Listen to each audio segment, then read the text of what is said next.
Hi, everyone. I'm Lauren Albandian. I am the coordinator for ISAR 2022. ISAR was postponed for the last couple of attempts from 2020 and 2021, but we are having the conference this year, and it just doesn't seem like there's anything that's going to stop this thing. So we are heading to Westminster, Colorado. That's where the conference will be held. It'll be August 25th through the 29th. The Westminster. So Westminster is right in between Denver and Colorado. You have the lovely Rocky Mountains. The weather's going to be gorgeous in August. We have 100 speakers. We have 10 different topic tracks for people to choose from. And you can go to ISAR 2022.org. That's ISAR 2022.org. You can find all the information you need. You can register there. We have an interactive schedule. You can read about the speakers and so on. And today I'm with my colleague, Sandra Leigh Serio. Thank you, Sandra Leigh, for coming and spending time with me this morning. I'm happy to be here. Okay. And so just a real quick question that I've been asking speakers. Are you excited about coming back in person? I mean, we've been away for 2 years. Absolutely. Aside from just seeing people we haven't seen in years, I think we're all relaxing a little bit more about COVID. And I'm very excited because I actually live in Colorado. I live about 15 minutes away from Westminster and Boulder. And Boulder County was one of the last counties to lift the mask mandate. So and the other counties like Denver and other ones, you could go there without masks.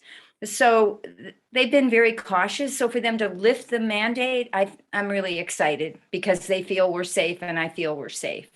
Yeah, they lifted it just today in Washington State. So, okay. Right. Okay. And they're just allowing businesses to make their decisions. So, right. And I think that's the right thing to do. So, I would agree. Yeah. So you're doing 2 lectures, but everyone, just in case you don't know who Sandra Leigh is, I'm just going to read Sandra Leigh's bio. That way you'll get a sense of that. Sandra Leigh holds an MA in psychology and is certified by ISAR, AFA, and OPA as a professional astrologer. She has written for The Mountain Astrologer, Llewellyn Publications, and Horoscope Magazine, as well as Star IQ, and has served on the many boards of AFAN, OPA, and is past president of the Rocky Mountain Astrologers. Her active astrology practice serves clients from around the world. So, Sandra, you're doing 2 lectures. As I said, you're doing them both on, let's see, what track are you on? That's blue. You're doing forecasting predictive techniques.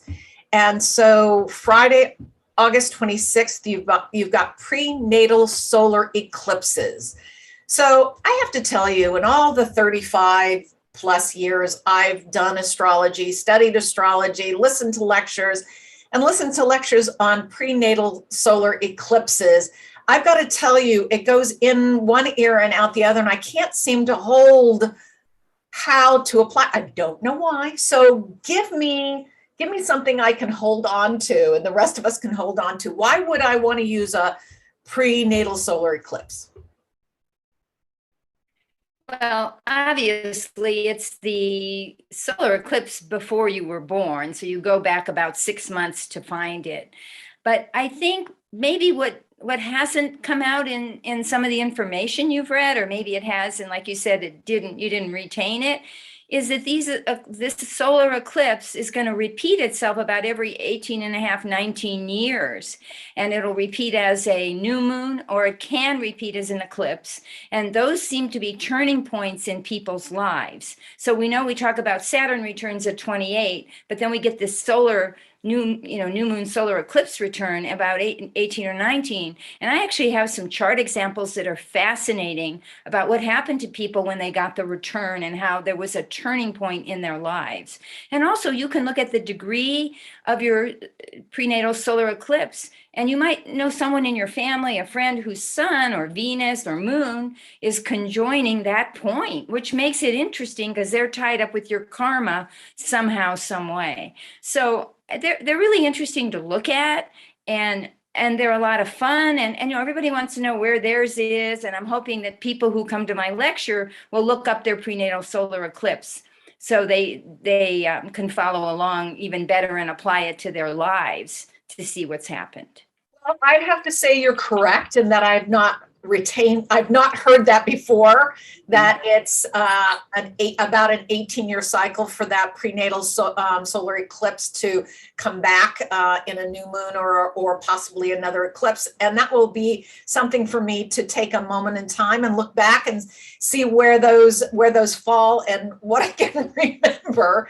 But I think this is great information. So everyone, Friday, August 26th, 4 p.m. Mountain Daylight Time, Sandra Leigh will be doing the prenatal solar eclipse lecture. Now on Sunday, August 28th, you are doing one called Outer Planetary Cycles and Natal Chart Collisions. Yeah, fun.